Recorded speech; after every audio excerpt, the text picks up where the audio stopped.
Hello everyone, welcome to my Handshake Medical YouTube channel. I, Dr. Kritika Dwivedi is again here with you to guide you. And today I am going to discuss about the iceberg phenomena of disease. So, the iceberg, इस word को, इस term को समझने के लिए हम बहुत ही famous चीज़ जो आप सब लोगों ने सुना ही होगा कि जो टाइटैनिक शिप थी वो क्यों डूब गई थी। जो टाइटैनिक शिप थी वो क्यों डूब गई थी? क्योंकि जो आइसबर्ग के कारण, आइसबर्ग क्या होता है? एक बर्फ का टुकड़ा होता है जिसका कि large submerged ocean inside the sea होता है, ठीक है, वो डूबा हुआ होता है। जबकि जो हमें विजिबल पार्ट होता है वो सिर्फ 10% ही हमें दिखता रहता है बाहर से, और जबकि 90% पार्ट जो होता है उसका पानी में नीचे डूबा हुआ होता है। तो जब ये शिप जा रही थी तो जो विजिबल पार्ट था वो सिर्फ 10% ही था। जो शिप को चला रहा था उसको बस लगा कि अरे ये तो छोटा सा ही पार्ट है, ठीक है, इसको तो हम लोग करके निकल जाएंगे, हमारी शिप तो इतनी बड़ी सी है, ठीक है। तो लेकिन इसमें नीचे 90% बहुत ज़्यादा पार्ट जो था वो सबमर्ज था, जिसके बारे में किसी को पता नहीं था, और ये शिप इससे टकराती है और ये क्या होती है, ये डूब जाती है, ठीक है। तो इस वजह से टाइटैनिक शिप जो थी वो डूबी थी, ठीक है। तो इसको हमने इसलिए बताया क्योंकि जो आइसबर्ग होता है उसमें हमें सिर्फ एक स्मॉल लिटिल पोर्शन ही जो होता है वो विजिबल होता है, जबकि उसका लार्ज लार्ज पोर्शन जो होता है वो सबमर्ज होता है, ठीक है। इसका हम एक क्लियर डायग्राम बनाते हैं इसको आगे देखने के लिए, और इसको हम रिलेट किससे करेंगे? यहाँ पे हम रिलेट करेंगे किस चीज से? डिजीज से। तो कम्युनिटी मेडिसिन का ये टॉपिक है, आइसबर्ग फिनोमेना ऑफ डिजीज। इसमें क्या है कि the disease present in a community, the disease present in a community is compared with an iceberg, ठीक है।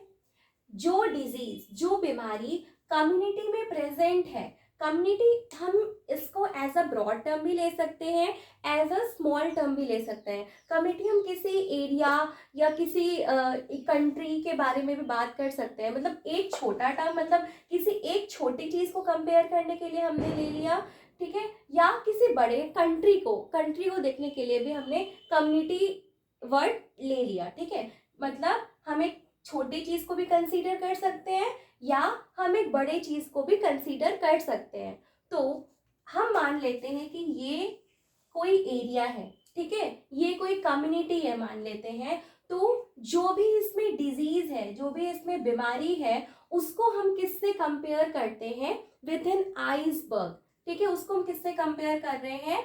आइसबर्ग से कंपेयर कर रहे हैं, ठीक है, आइसबर्ग से कंपेयर कर रहे हैं। इसका ये डेफिनेशन है, फिर इसको मैं क्लियर डायग्राम इसका बना के फिर से देखेंगे हम, ठीक है। जैसे कि ये हमारा आइसबर्ग, ठीक है, जिसमें कि हमें एक स्मॉल पोर्शन जो कि इसका सिर्फ 10% पार्ट ही होता है हमें विजिबल होता है, जबकि जो लार्ज सबमर्ज पोर्शन होता है, ठीक है, वो हमें नहीं विजिबल होता है। वो कितना? वो 90% होता है, ठीक है। अब चूंकि हम डिजीज की बात कर रहे हैं तो यहाँ पे जो इसका फ्लोटिंग टिप होता है, ठीक है, फ्लोटिंग टिप है, ये यही जो होगा ये विजिबल केसेस होंगे, ठीक है। जो फ्लोटिंग टिप है, जो हमें विजिबल पार्ट है, उसको हम क्या कंसीडर करते हैं कि ये सिम्टोमेटिक पार्ट है, ये सिम्टोमेटिक केसेस हैं, ठीक है। और ये जो है ये एसिम्टोमेटिक केसेस है,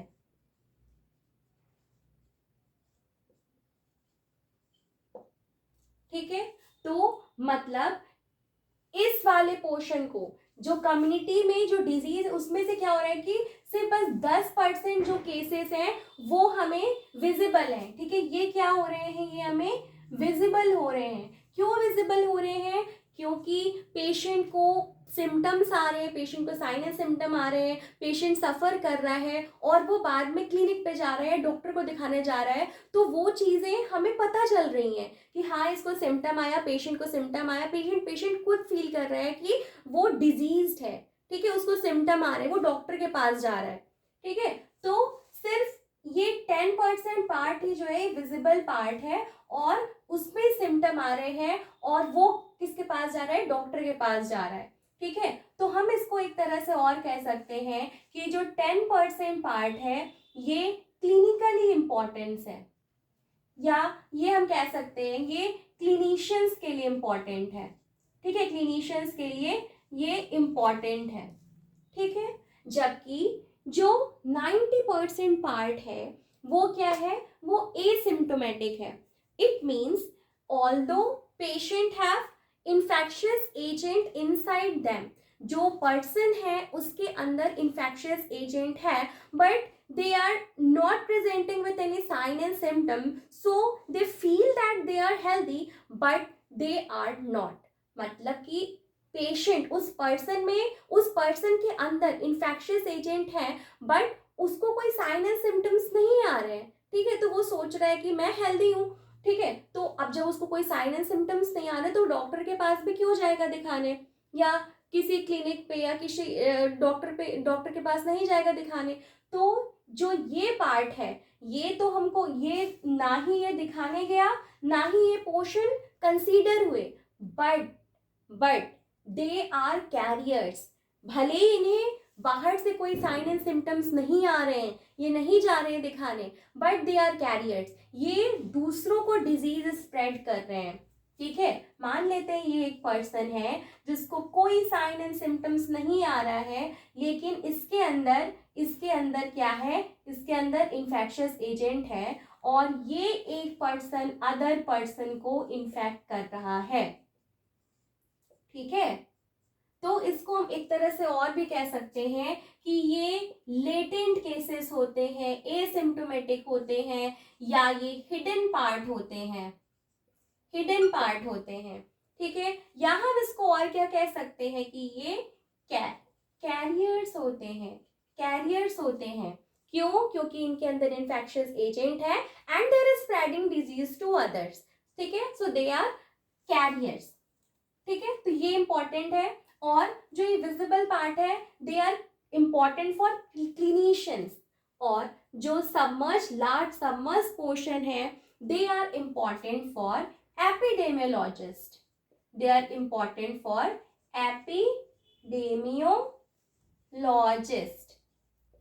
ठीक है।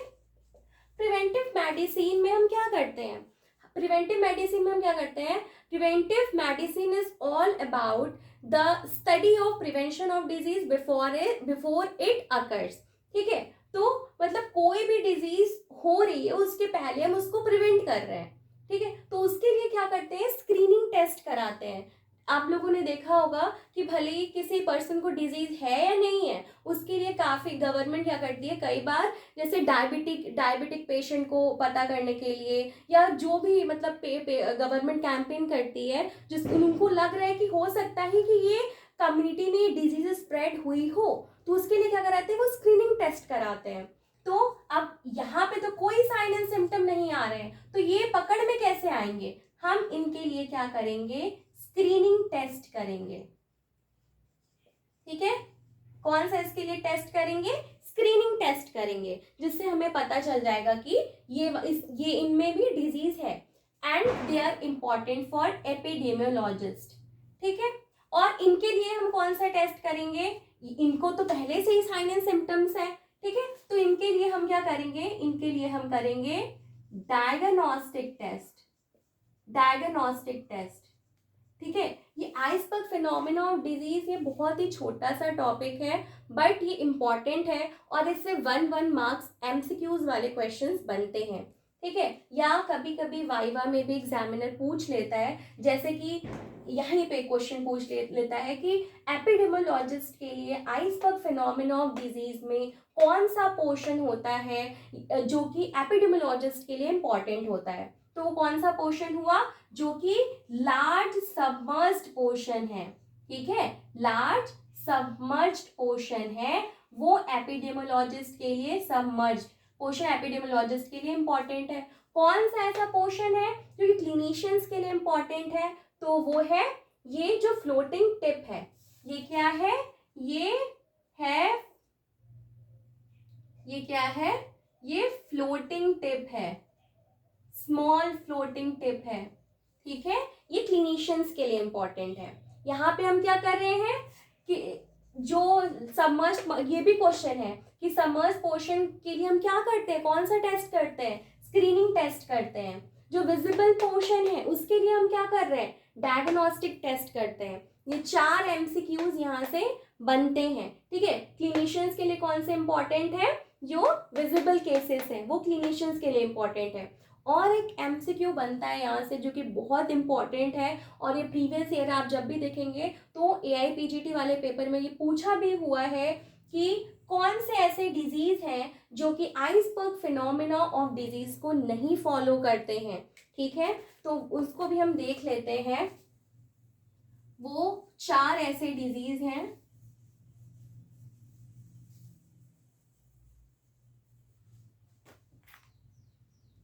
ठीक है। तो रेबीज, या आप पूरा क्वेश्चन ही लिख लीजिए। क्वेश्चन है कि iceberg phenomena of disease is not followed by.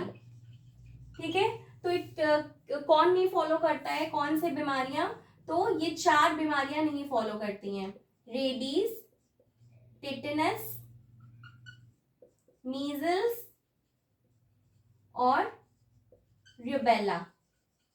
ठीक है, ये 4 बीमारियां हैं, रेबीज, टिटनस, मीजल्स और रूबेला, जो कि आइसबर्ग फिनोमेना ऑफ डिजीज को नहीं फॉलो करती हैं। क्यों नहीं फॉलो करती हैं, क्योंकि जिस भी पर्सन को ये बीमारी होगी, जिस भी पर्सन को रेबीज होगा, या जिस भी पर्सन को टिटनस होगा, मीजल्स होगा, या रूबेला होगा, उस पेशेंट को वो पेशेंट वो सिम्टम प्रेजेंट करेगा ही करेगा। मतलब अगर 100% पर्सन जो है उसको रेबीज है, तो वो 100% पर्सन सिम्टोमेटिक होंगे ही होंगे। ये कोई ऐसा नहीं होगा कि उनमें उसको रेबीज है बट जो उसमें उसको कोई सिम्टम ही नहीं आ रहा है, ऐसा नहीं होगा। उस पर्सन को टिटनस है बट उसमें कोई सिम्टम नहीं आ रहा है, उसको कोई लॉक जो नहीं हो रहा है, उसको कुछ नहीं हो रहा है, ऐसा नहीं होगा। जिनमें ये डिजीज प्रेजेंट होंगे उनमें इन पर्टिकुलर डिजीज के सिम्टम आएंगे ही आएंगे। जबकि आइसबर्ग फिनोमेना में क्या होता है, कुछ विजिबल पार्ट होता है और कुछ इनविजिबल पार्ट होता है जो कि एसिम्टोमेटिक होता है। ठीक, कुछ सिम्टोमेटिक होता है जो कि हमें सुपरफिशियली बाहर से दिखता रहता है, और कुछ एसिम्टोमेटिक होता है। ठीक है, तो इसीलिए जो 4 है, rabies, tetanus, measles and rubella, ये आइसबर्ग फिनोमेना ऑफ डिजीज को नहीं फॉलो करते हैं। So this is all about iceberg phenomena of disease. So I hope you learned the best. So अगर आपको कोई इसमें confusion, query या कोई भी हमारे लिए कुछ भी suggestion होगा तो आप उसको comment box में लिख सकते हैं. So this is all for today. Thank you. Thanks for watching.